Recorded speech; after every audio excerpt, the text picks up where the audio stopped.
Hello दोस्तों, कैसे हो आप सभी लोग। उम्मीद करता हूँ सभी अच्छे होंगे और अपने कार्यभार को संभाल रहे होंगे।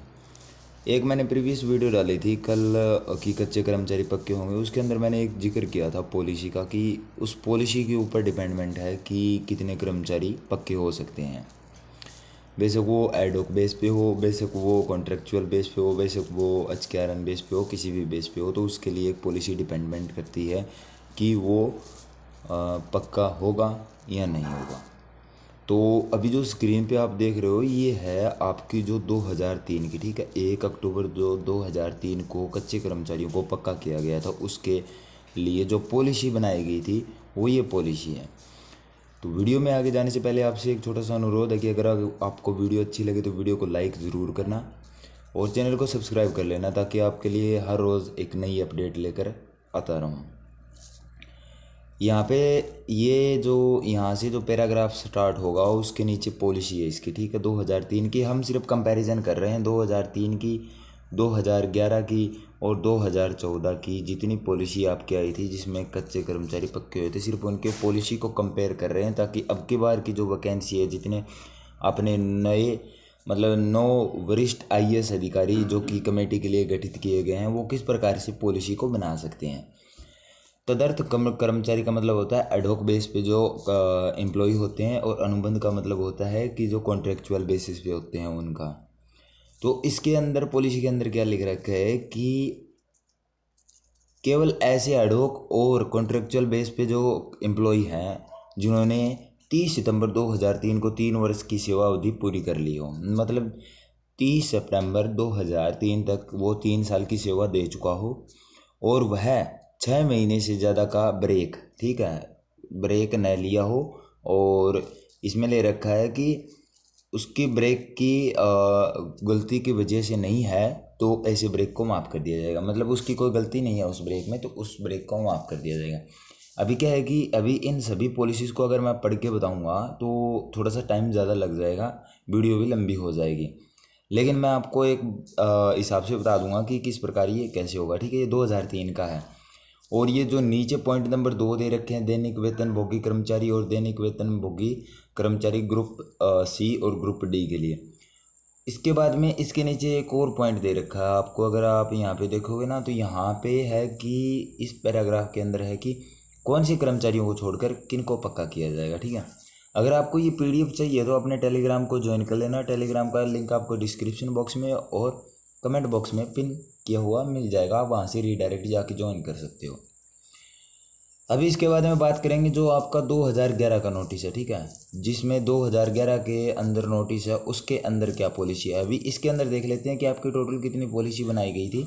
1, 2, 3 और 4 पॉलिसी और 5, ठीक है, 2, 2, 4 और एक 5 पॉलिसी आपकी यहाँ पे बनाई गई थी कच्चे कर्मचारियों को पक्का करने के लिए। अब इसके बाद में देखते हैं 2011 की जो आपकी पॉलिसी आई थी उसको।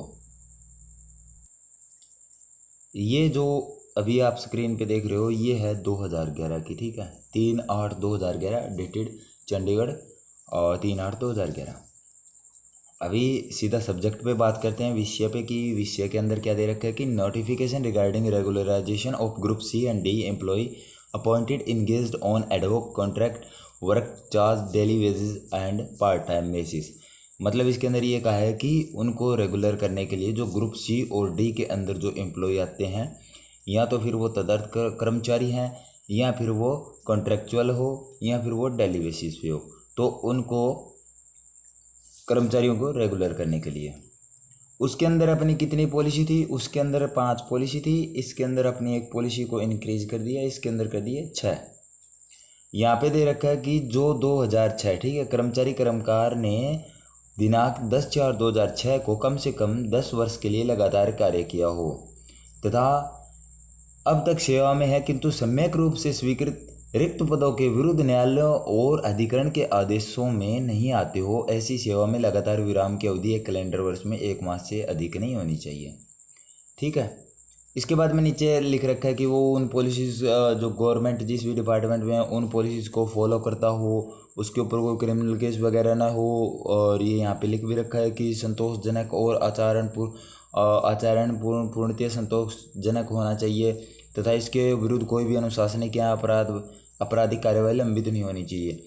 और हिदायतों के अनुसार चिकित्सा उपयुक्तता प्रमाण पत्र तथा जन्म तिथि का दस्तावेज जो सबूत संबद्ध कर्मचारी से प्राप्त किया जाएगा। ये एक पॉलिसी है ना, ये इसके अंदर एक इंक्रीज कर दी है।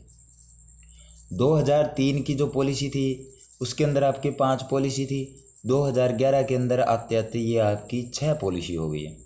अब इसके बाद में देखें कि आपकी जो 2014 है, ठीक है, 2014 के अंदर आपकी कितनी पॉलिसी आई है, ठीक है। ये यहाँ पे आपकी है डेटेड 20/6/2014 की amendment framing of regularisation policy for group C and D employ worker. इसके अंदर देख लेते हैं कि आपकी पॉलिसी के बारे में क्या क्या कह रखा है, कितनी आपकी पॉलिसी है और उन पॉलिसियों के बारे में क्या क्या बता रखा है, ठीक है।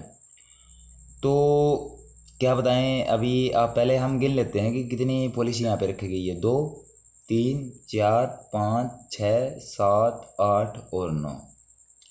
2003 के अंदर आपकी 5 पॉलिसी, 2011 के अंदर आपकी 6 पॉलिसी, 2014 के अंदर आपकी 9 पॉलिसी। मतलब इंक्रीज पे इंक्रीज हो रही है, ठीक है। इस बात को आप नोटेड कीजिएगा। अभी इसके अंदर इंक्रीज क्या हुआ है कि नीचे वाली लाइन देख लीजिए कि ऊपर अधिकृत मानदंड में कोई भी छूट अनुज्ञात नहीं की जाएगी। सरकारी अनुदेशों के अनुसार उसकी ये पुलिस विभाग द्वारा सत्यापित कराया जाएगा यदि वह पहले से सत्यापित नहीं करवाया गया है, ठीक है। इनमें से मैं सीधा बता देता हूँ आपको, इसके अंदर कुछ ज़्यादा ऐड नहीं है। इसके अंदर मेन पॉइंट है वो ये है कि ये पुलिस विभाग द्वारा सत्यापित करवाया जाएगा। एक तो ये है आपका पूर्वोच्चरित पुलिस विभाग का, एक ये है अंशदायी पेंशन स्कीम सेवा के नियम के बाद लागू की जाएगी। और उसके बाद में एक और दिखा देता हूँ आपको यहाँ पे जो सबसे मेन पॉइंट है, ये देखिए कि समय समय पर जारी की गई आरक्षण पॉलिसी भी नियमन के सम्मान में ध्यान में रखी जाएगी। यदि आरक्षित प्रवर्ग के लिए बना रोस्टर सामान्य या अन्य वर्ग प्रवर्ग द्वारा भोग गया है तो अगली रिक्त उक्त आरक्षित प्रवर्ग या फिर परस्पर अदला बदली से भरा जाना चाहिए, ठीक है। तो मतलब मेन पॉइंट ये है कि जितनी बार पॉलिसियों का अमेंडमेंट किया गया है, जितनी बार पॉलिसियों में रेगुलराइजेशन किया गया है एम्प्लॉयज़ को, उतने टाइम आपकी जो पॉलिसी है वो इंक्रीज हुई है। तो अब की बार जो आपकी पॉलिसी बनेगी रेगुलराइजेशन के लिए, उसमें कम से कम ये मान के चलिए कि 9 अगर आपकी यहाँ पे पॉलिसी है तो अब की बार जितनी पॉलिसी होगी वो कम से कम आप 10 मान के चलिए कि 10 से प्लस होगी। अभी आप इन चीज़ों को देख लो, आप इन चीज़ों को पढ़ लेना और इनमें ये देख लेना कि वो चीज़ें सेम है या नहीं है, ठीक है।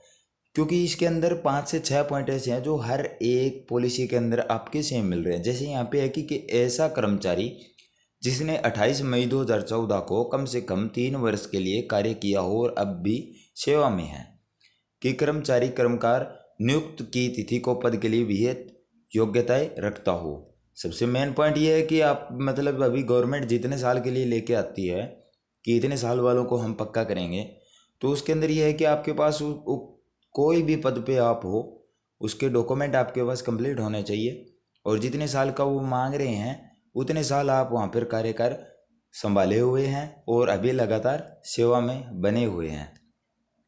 तो ही आप ये मान के चलिए, ये PDF आप टेलीग्राम से डाउनलोड कर लेना। मेरा टेलीग्राम आपको डिस्क्रिप्शन बॉक्स में लिंक मिल जाएगा, आप वहाँ से डाउनलोड कर लेना। आपको PDF वहाँ पे फ्री ऑफ कॉस्ट मिल जाएगा। आप वहाँ से जाके चेक कर लेना कि ये पॉलिसी मैं फॉलो कर रहा हूँ या नहीं कर रहा हूँ, ठीक है। तो आज की वीडियो में रखते हैं इतना ही। अगर आपको वीडियो अच्छी लगी है तो लाइक कर देना, चैनल को सब्सक्राइब कर देना। मिलते हैं एक नई वीडियो के साथ, तब तक जय हिंद जय भारत।